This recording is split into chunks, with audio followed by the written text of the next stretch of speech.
धर्मनगरी वृंदावन में रविवार को शरद पूर्णिमा पर्व की धूम मंदिर के साथ साथ आश्रमों में भी दिखाई दी। इसी श्रृंखला में परिक्रमा मार्ग स्थित निर्माणाधीन नंदी यशोदा आश्रम में भी दिखाई दी। शरद पूर्णिमा पर्व विभिन्न धार्मिक अनुष्ठानों के माध्यम धूमधाम से मनाया गया। वहां वैदिक मंत्रोच्चारण के मध्य विविधान से पूजा अर्चना कर आश्रम का शिलान्यास संस्थापक ब्रजराज महाराज के द्वारा किया गया।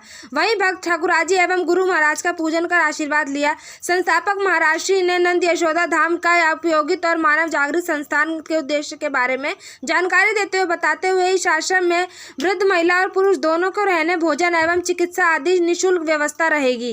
बांके बिहारी लाल की जय, सुरभि गोदावरी गौ माता की जय। आज जो ये कार्यक्रम किया गया है शरद पूर्णिमा महोत्सव के पावन उपलक्ष्य में, प्रथम तो यहाँ श्रीमद् भागवत कथा, गरुड़ पुराण, शिव पुराण 3 अगस्त से अनावरत चालू है और उसी की परंपरा को आगे बढ़ाते हुए 4 अगस्त को नंद यशोदा आश्रय जो वृद्ध माता पिता की सेवा में समर्पित है उसका भूमि पूजन हुआ था और आज शिला पूजन किया गया है, परिधि शिला पूजन, जिसमें सभी संतों ने, महापुरुषों ने, भक्तों ने विश्व के कोने कोने से लोग आकर के यहाँ हमें आशीर्वाद दिया है, शुभकामना दी है और नंद यशोदा आश्रय के कार्यों को सराहा है। क्योंकि नंद यशोदा आश्रय ऐसा कार्य कर रहा है कि यहाँ माताओं का ध्यान नहीं, जो बुजुर्ग पिता है उनका भी ध्यान रखा जा रहा है, संतों का भी ध्यान रखा जा रहा है। गरीब है वो चाहे अमीर हो, चाहे छोटा है चाहे बड़ा है, किसी भी जाति का है, किसी धर्म का है, किसी भी क्षेत्र का है, सबको मानवता के साथ यहाँ देखा जा रहा है कि मानव सेवा ही सबसे बड़ा धर्म है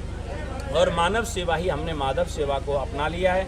और नंद यशोदा आश्रय का एक संकल्प है कि परिक्रमा में रहने वाले, वृंदावन में आने वाले, भूखे को भोजन, प्यासे को पानी, रोगी को दवा, निर्वस्त्र को वस्त्र, बेरोजगारों को हम रोजगार भी दे रहे हैं और जो बेसहारा हैं, चाहे वो बुजुर्ग हैं, चाहे अविवाहित हैं, चाहे अनमैरिड हैं, जो बच्चा पढ़ना चाहते उनको शिक्षा दे रहे हैं, संगीत सीखना चाहे संगीत सिखा रहे हैं, वेद पढ़ना चाहे वेद पढ़ा रहे हैं और कोई भी जाति धर्म मजहब का है जो सनातन धर्म को स्वीकार करता है, हम उन सबको सनातनी बना रहे हैं। और परिक्रमा के अंदर जैसा आप सब जानते ही हैं कि यहाँ पर चैन चोर, बटुआ चोर, पर्स चोर, मोबाइल चोर बहुत तीव्र गति से बढ़ रहे थे। 22 अगस्त से हमने एक अभियान शुरू किया है कि वृंदावन परिक्रमा को और मंदिरों को चैन चोरों से और मोबाइल चोरों से मुक्त करना है। जो आपने सुना होगा कि आए दिन जो घटना होती थी 22 अगस्त के बाद कम हो गई। मानव जागृति संस्था ने स्वयं सेवी जो कार्यकर्ता हैं वो पूरे वृंदावन मंदिरों के आसपास घूमते हैं, को पकड़ा जाता है तो उसे कानूनन दंड दिया जा रहा है और उसे सुधारने के लिए मौका दिया जा रहा है। क्योंकि हम जानते हैं कि गलत काम कोई मजबूरी में करता है और उस गलत चीज़ को सही करने के लिए मानव जागृति का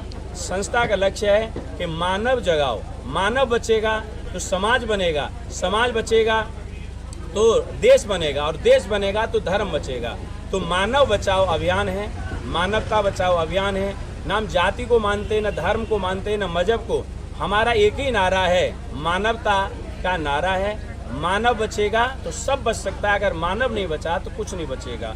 और मानवता के काम को करते हुए नित्य यहाँ पर अखंड भंडारा चल रहा है। प्रातः चाय और खिचड़ी प्रसाद होता है, फिर दोपहर को भोजन होता है, शाम को चाय होती है, फिर रात को यहाँ भोजन होता है। रात को सोने की व्यवस्था है, रहने की व्यवस्था है। कोई भी असहाय बेसहारा कोई आता है उन सबको भगवान अतिथि देवो भव, अतिथि देवो भव की भावना नहीं है। और हमारे यहाँ एक कार्य प्रारंभ किया है जो वृंदावन परिक्रमा में सबसे पहले जो भिखारी बना के लोगों को खिला रहे थे, हम सब लोगों को पात्र में यहाँ खिला रहे हैं और भरपेट खिलाते हैं। हमारे ब्रज में कहा गया है, अर्ध भोजन वृद्ध गाय दाता दे नरक हो जाए। जो आधा भोजन खाता है खिलाता है वो दोनों ही नरक जाते हैं। तो इस धारणा को हम खत्म कर रहे हैं और मानवता को हम